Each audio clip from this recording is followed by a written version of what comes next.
let's talk about incentive stock options. For a lot of people, they feel like the key to building some real wealth. But what if that key could also unlock a massive, completely unexpected tax bill? In this explainer, we're going to pull back the curtain on the hidden trap in your ISOs and, more importantly, how to avoid it. So, could this really happen? The answer, and this is a financially painful one for a lot of people, is a big, resounding yes.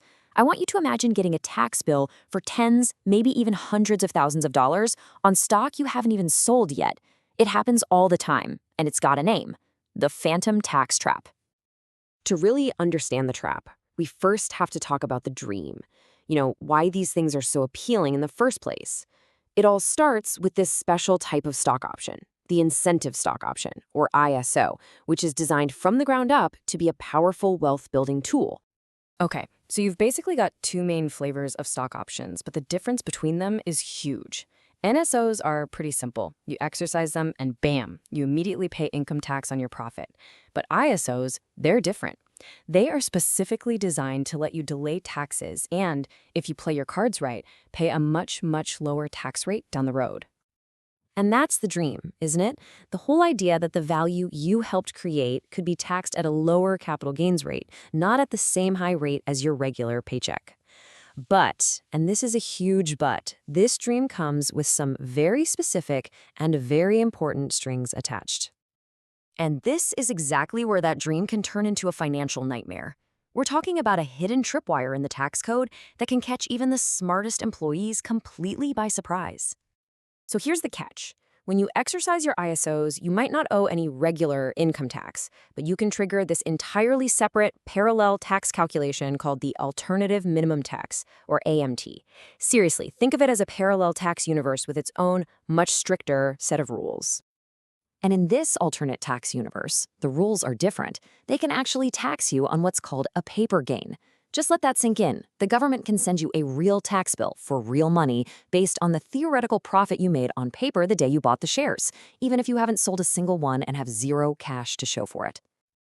And look, this isn't just some weird theoretical problem. This is a very real risk. People like Olivia exercise their options thinking they're taking a huge step towards securing their future, only to get slammed with a sudden, massive tax bill they have absolutely no way to pay. So how do you actually get those amazing tax benefits while dodging the phantom tax trap? Well, it all comes down to understanding the rules of the game. With ISOs, your timing is literally everything. To get that sweet lower tax rate, there are two clocks you need to be watching, and you have to satisfy both of them. It's not one or the other. First, you have to sell the shares more than 2 years after they were granted to you.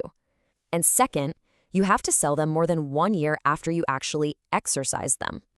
The difference between following these rules and not? It's huge.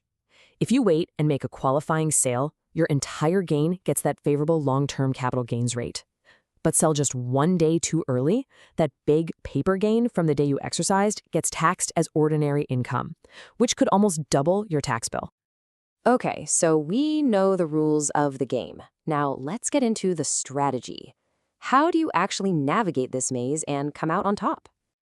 Now, there's no single one-size-fits-all answer here, but there is a playbook of strategies. The right move for you is going to depend on your income, your goals, and, this is a big one, whether your company is public or private. We're going to focus on one of the most powerful ones. Let's zoom right in on one of the most effective strategies, especially if you work for a public company and can actually sell your shares on the open market whenever you want. Exercising in January is a total power move because it gives you an escape hatch. You have the whole rest of the year to watch what the stock does. If it goes up, great. But if it tanks, you have the option to sell your shares before December 31st. Now, this would be a disqualifying sale, but it completely vaporizes the AMT liability from that exercise. You trade a potential tax disaster for a controlled, manageable outcome. One of the most confusing parts of this whole thing is that the IRS basically requires you to keep 2 different sets of books for your stock. Seriously. For regular tax, your cost is what you paid for it. Simple enough. But for that crazy AMT calculation, your cost basis is suddenly the much, much higher market value on the day you exercised. But here's a little bit of good news, a silver lining. That AMT you pay, it's not just gone forever. Think of it more like a prepayment on future taxes. You get a credit that you can carry forward and use to lower your regular tax bill in later years, once you're hopefully out of that AMT system. All right, let's bring all these pieces together. Because understanding these rules isn't just about avoiding a one-time tax hit. It's about building a multi-year strategy for what could be a really significant part of your net worth. And you really can't underestimate what's at stake here. I mean, look at these numbers. Your timing can be the difference between paying a 20% tax rate on your profits or nearly double that. A single decision can literally mean tens or even hundreds of thousands of dollars. Everything really comes down to this timeline. The grant date starts one clock ticking, the exercise date starts another, and crucially, that's when the AMT risk enters the picture. And the sale date, that's the finish line, where your whole strategy either pays off or it doesn't. So, ultimately, this all boils down to one simple question you need to ask yourself. Are your ISOs just a lottery ticket that you're hoping pays off someday? Or are you treating them like a strategic asset that's a core part of your actual financial plan?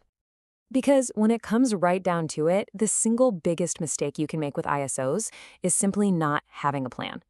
When you're dealing with the complexities of the alternative minimum tax, what you don't know can and absolutely will hurt you. Thanks for joining us for this explainer. Hopefully you're now feeling a lot better equipped to navigate the world of ISOs.